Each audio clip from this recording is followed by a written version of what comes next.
அத்தியாயம் 20. முரடன் திருடன். காமத்துக்கு கண்ணில்லை என்பதுதான் பழமொழி.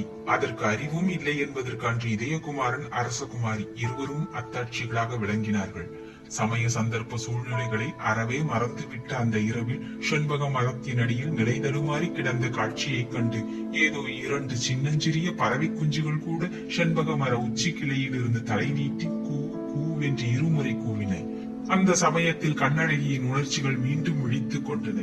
அவனிடமிருந்து பிரிந்து உட்கார்ந்தாள் அவள். நேரமாகிறது தவிர என்று மென்று விழுங்கினாள். ஆம் ஆம், நேரமாகிறது என்று இதயகுமாரனும் சங்கடத்துடன் ஆமோதித்தான். அரசகுமாரி அவனை நோக்கவில்லை.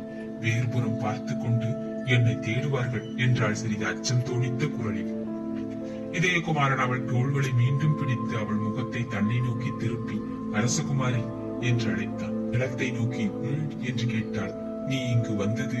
இதயகுமாரன் வாசகத்தை முடிக்க சக்தியற்றவனானான். தெரியாது. யாருக்கு? யாருக்கும்?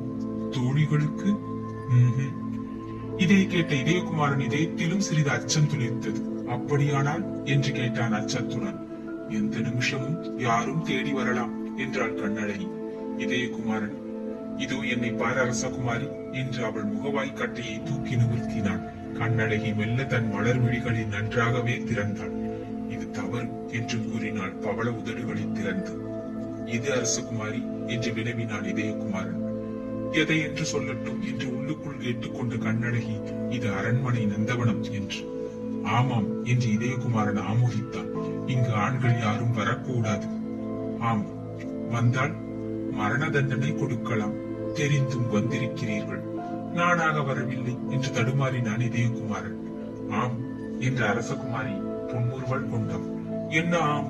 ஏதும் புரியாமல் கேட்டான். அரசகுமாரியின் இதழ்களின் புன்முறுவல் அதிகமாக விரிந்தது. யாராவது தூக்கி கொண்டு வந்து இங்கு விட்டிருப்பார்கள் என்று புன்முறுவலின் ஊடே கூறவும் செய்தாள். என்னையா? ஆம், என்னை தூக்கி வருபவரும் உண்டா? உண்டு. யார் தூக்க முடியும்? விஜயன் என்ற அரசகுமாரி லேசாக நகைத்தாள். இதயகுமாரனும் அவளுடன் சேர்ந்து நகைத்தான். சரி அரசகுமாரி, அதுதான் சரி. உன்னையும் அவனை தூக்கிச் செல்லட்டும் என்ற இதயகுமாரனை நோக்கி அரசகுமாரி நல்ல லட்சணம் என்று கடிந்து கொண்டாள். ஏன் அரசகுமாரி? விஜயன் முரடன் அல்ல என்ற இதயகுமாரனை மறுத்த அரசகுமாரி, ஆம் ஆம், அல்ல, அவ்வளவு முரடன் அல்ல என்றாள். அவ்வளவு என்றால் இதயகுமாரன் விவரம் புரியாமல் விழித்தான். எஜமானனை போல முரடன் அல்ல என்றாள் அரசகுமாரி. நான் முரடனா என்று இதயகுமாரன் கேட்டான். பதில் கூறவில்லை சோழன் மகள். தனது கண்களை திருப்பி தனது தோள்கள் இரண்டையும் பார்த்தாள். இரண்டிலும் தனது கைநகம் பதிந்திருப்பதை இதயகுமாரனும் கண்டான். ஆம் அரசகுமாரி என்று மென்று விழுங்கினான். அரசகுமாரி பதிலுக்கு புன்முறுவல் செய்து, முரடன் மட்டுமல்ல நீங்கள் என்றாள். வேறென்ன? திருடன். திருடனா? ஆம், திருட்டுத்தனமாக இங்கு நுழைந்திருக்கிறீர்கள். இல்லை, நேர் வழியாகத்தான் வந்தேன். காவலர் யாரும் தடுக்கவில்லை. தடுக்கவில்லையா? இல்லையா? யாருமே இல்லை. காவலர் இல்லாவிட்டால் எங்கும் நுழையலாமா என்று கேட்டுக்கொண்டே அரசகுமாரி எழுந்தாள். நான் வருகிறேன் என்று கூறி திரும்பினாள் அரசகுமாரி அரண்மனையை நோக்கி. அரசகுமாரி என்று இதயகுமாரன் அழைப்பு அவளை சிறிது தேக்கியது.